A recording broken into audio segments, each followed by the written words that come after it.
Hey everyone, so this is a video which I've been meaning to do for a little while, so I thought I would make it for you. So this is just a video on common questions I get asked when working in a pet shop. Now, working in a pet shop can be quite a stressful task because you never know what you're going to experience from one day to the next, because working with animals is quite difficult in itself. But I just wanted to do a bit of a video on the common questions I get asked all the time, so let's go. So the first question I get asked all the time is, do we get to spend all day with the animals? And the simple answer to that is no. So when you're working in a pet shop, you can guarantee that you are more than likely going to be a sales assistant. So sales assistants are responsible for stocking shelves, working on the till, helping customers. So although we do get to spend a little bit of time in the morning with the animals, like cleaning them and feeding them and watering them, once those jobs are done in the morning, we never usually get to spend any other time with the animals throughout the day, because our attention then has to be focused on customers and getting money into the tills, because obviously without the customers and without money in the tills, pet shops wouldn't be able to continue to open. So unfortunately, no, we don't get a lot of time to spend with the animals, and we don't get to spend all day cuddling them and handling them and giving them little head scratches and stuff, which is a shame because there are some animals that do really need the attention, but unfortunately we aren't able to give them the attention that they need. So the next question I get asked all the time is, do you need specific qualifications to work with animals in a pet shop? So for me, in my experiences, I have never had to have animal care qualifications, and pretty much everyone I worked with do not have animal care qualifications. So depending on the company that you work for, I think their rules are slightly different. But for me, with the companies I have worked for, you do not need specific animal care qualifications to be able to work in the shop. So this next question might shock you a little bit, and it is a question we get asked all the time. So obviously, working in a pet shop, most people will come in and buy animals for the children without doing any prior research. Now, they'll buy all the things they need for the animal at the time, and say 6 months later, maybe less, they'll come back in the shop. We bought this animal from you, but our children doesn't want it no more, and we don't want to clean it out or deal with it. Can you take the animal back, or do you know any rescue centres that will take the animal? Like, no. You dedicated yourself to this animal. You signed the forms to say that you would care for it, give it all the basic things that it needs, give it any veterinary treatment. Like, you have dedicated yourself to this animal. You can't just bring it back to the shop because your kids got bored of it. Like, make your child clean it out. Make your child realize that this is a living, breathing creature.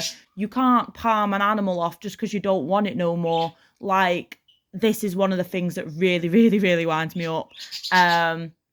You buy an animal, you look after it till the day it dies. Like, you don't just palm it off on someone. Everyone needs to teach their kids responsibility about this, and I get really annoyed about it. Can you tell? So no, if you buy an animal from a pet shop, if your kid gets bored, you can't just bring it back to us. So another common question we get asked is, will we pay for people to take their animals to a vet? Again, no. You signed the forms stating that if this animal needs any medication, any treatments, you would take it to a vet and pay for it yourself.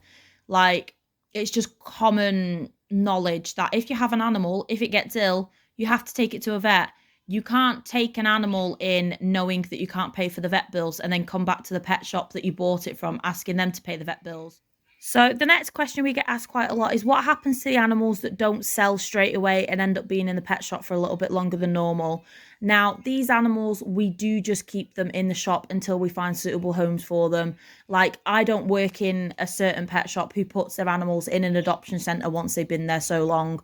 We literally just keep our animals in the sales animal pens, and we keep them there, and we find them suitable homes, and they will find a home when they are ready. So we don't put them up for adoption. We don't send them back to like the breeders or anything. We just keep them in the shop until they eventually find a home. If they don't end up finding a home, Normally staff members start to feel sorry for them and buy them and bring them home. Hence what I've done with quite a lot of animals in the past. But normally 90% of them do find themselves a good home before a staff member ends up buying them and taking them because they just feel sorry for them. So this isn't as common as I thought it would have been, but we have been asked a few times where our animals come from when working in a pet shop. So depending on where you work, if you work in a big chain pet store or if you work in a tiny little independent pet store, it will depend where your animals come from. So normally little independent pet stores have like their main breeders that they'll deal with. Normally they are private breeders. They're just people who have like one or two animals and they'll breed them. Some people, you know, there are a professional breeder who breed for genetics and colors and they'll sell them onto pet shops. But most little pet shops, some of them will even breed their own animals because obviously they can keep up with the genetics and stuff because they don't have to deal with as big of a demand as a big chain pet store. So big chain pet stores, you can guarantee their animals come from a rodent farm, and it's a horrible place. Like, they do have rules and regulations they have to follow depending where the rodent farm is based. The council for that area have to go around at least once a year, do checks, measure their animal pens, make sure the animal pens fit in with the guidelines, make sure the animals have got the correct things that they need, they've got enrichment, food, water, all that kind of stuff. But the pens, obviously, because they are only a breeding facility, their pens are quite small. And obviously they don't care about genetics. They do just breed and breed animals. A lot of animals have been imported, which they then just breed from constantly. So it is a very, very sad situation, unfortunately. But because of this demand for animals, and obviously there isn't loads of big chain pet shops, obviously the demand for these pet shops is quite high and they have to keep a constant supply of animals, and a rodent farm is the only place which they are able to do that. And it's not something I support. Like, I absolutely hate it. I don't even bear thinking about it. But unfortunately that is just the way it is. So yeah, if you're from a little pet shop, normally they will breed the animals themselves, or they'll have little breeders that will breed for them. But from the big pet shops, you can guarantee it's going to be from a rodent farm. So its genetics and its health probably isn't going to be the best, to be honest.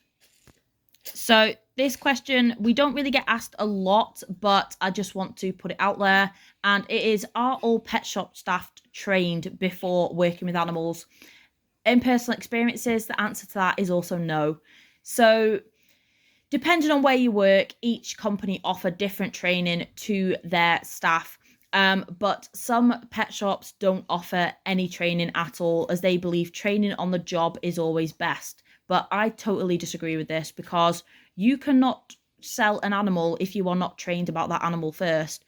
And you can't advise people on an animal when you don't know about that animal. So for me, I feel that each person working in a pet shop should be trained to the same level before being allowed to step foot anywhere near the animals. So for me, believe it or not, I am the highest qualified member of staff in the pet shop where I work. And I am the only qualified member of staff that works in the pet shop where I work. We've got people that work there that have worked with the company for many years and have learnt on the job and gained all their experience just through owning animals themselves. But yeah, not all members of staff are trained, and you can guarantee you can speak to each staff member and everyone will give you different advice, because there is just no training in place in the pet shop where I currently work, or in the pet shop where I previously worked. So yeah, we're not all trained the same. Always do your own research before getting an animal, because you can guarantee you will not get the same advice from every person that you speak to in a pet shop. So that is just some of the main questions I get asked when working in a pet shop. There probably is a lot more, but I can't think of them off the top of my head. But I know I have some younger subscribers on here, and I know some of them are interested in animals and going into animal care careers and possibly working in a pet shop. So if you've got any questions about working in a pet shop, or if there's anything you want to know, put them down below, because if I need to, I will do a part 2 and I will answer them all in another video. But yeah, as always, guys, thank you so much for watching. I hope you like this kind of video. Let me know if you want to do some more. And as always, thank you so much for the support. Take care, and we shall see you soon. Bye.